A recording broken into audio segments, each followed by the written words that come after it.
ऐसा गांव जो महिला सशक्तिकरण की अनूठी मिसाल है। गांव के ज्यादातर पुरुष विदेश कमाने चले गए हैं, लेकिन महिलाओं ने अकेले होने का बखान नहीं किया। कई दर्द सहे जरूर, लेकिन निकल पड़ी जीत की राह पर और बन गई गांव की सुपर विमेन। एक रिपोर्ट देखिए।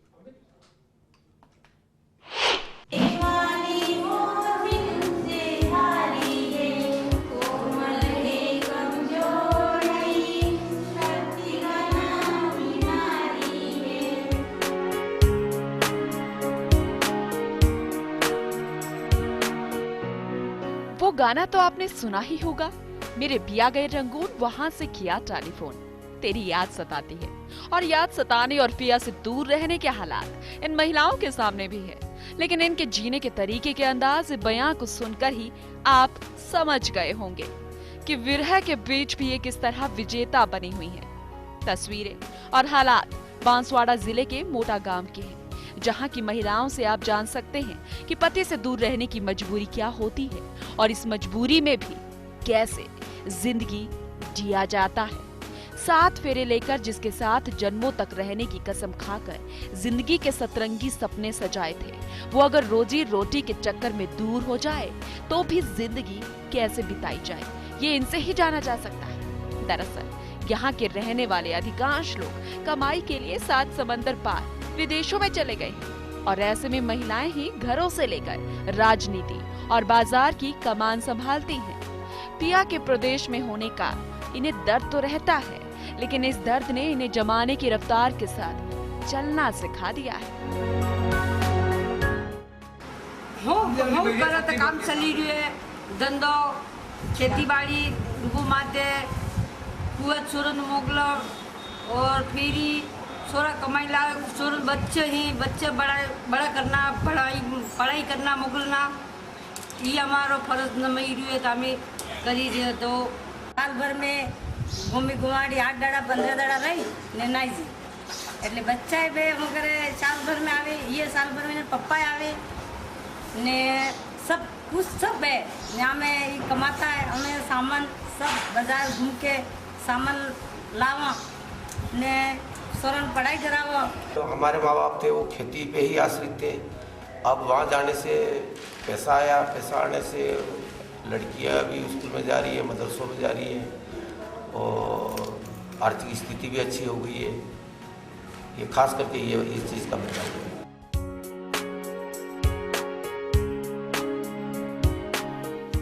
हालांकि ये महिलाएं कम पढ़ी लिखी हैं, लेकिन अब घर से लेकर बाजार और सरकारी दफ्तर से लेकर पोस्ट ऑफिस और बैंक तक अपना काम खुद निकाल लेती हैं।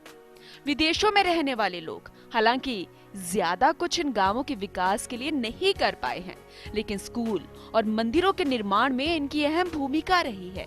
वहीं शिक्षा के क्षेत्र में भी अनूठी जागृति आई है।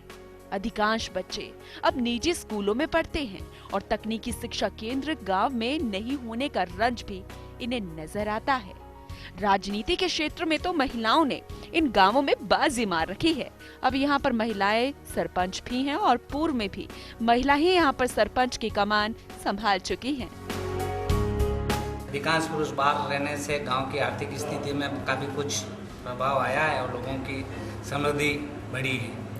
खास हमारे पास का जो गांव में मोटा टांडा, यहाँ के लबाना लोग रहते हैं ज़्यादातर नायक, और उनके प्रत्येक घर से एक व्यक्ति पोएट है और उन लोगों का मतलब हर सामाजिक रूप में स्कूल के किसी भी फंक्शन में या भामाशाह के रूप में कोई भी मदद की बहुत अच्छी मदद वो लोग बाहर से भेजते हैं और स्कूल में भामाशाह के रूप में उनका बहुत सहयोग है। यहाँ महिलाओं की ज़्यादातर 70-80% रहती है, क्योंकि ज़्यादातर सब बाहर ही रहते। सरपंच चुनाव में हमारे 99% में से आपको 70% महिलाएं ज़्यादा रहती हैं और जहाँ विधान क्षेत्र चुनाव आते हैं तो हमारे 60% रहता है, उसमें महिलाएं ज़्यादा रहती हैं और संसद के चुनाव में हमारे 55%, उसमें भी महिलाएं ज़्यादा रहती हैं। एक तरफ पिया के जाने का दर्द है तो दूसरी तरफ जमाने की रफ्तार के साथ चलने का सुकून भी इन महिलाओं को है। अधिकांश महिलाओं ने अब अपने पक्के मकान बना लिए हैं। इन पक्के मकानों के साथ इनके इरादे भी अब उतने ही पक्के नजर आते हैं, जिनमें पति से दूर होने का दर्द तो है, साथ ही जिंदगी को जिंदा दिली से जीने का जज्बा भी है। फर्स्ट इंडिया के लिए बांसवाड़ा से दीपक की रिपोर्ट।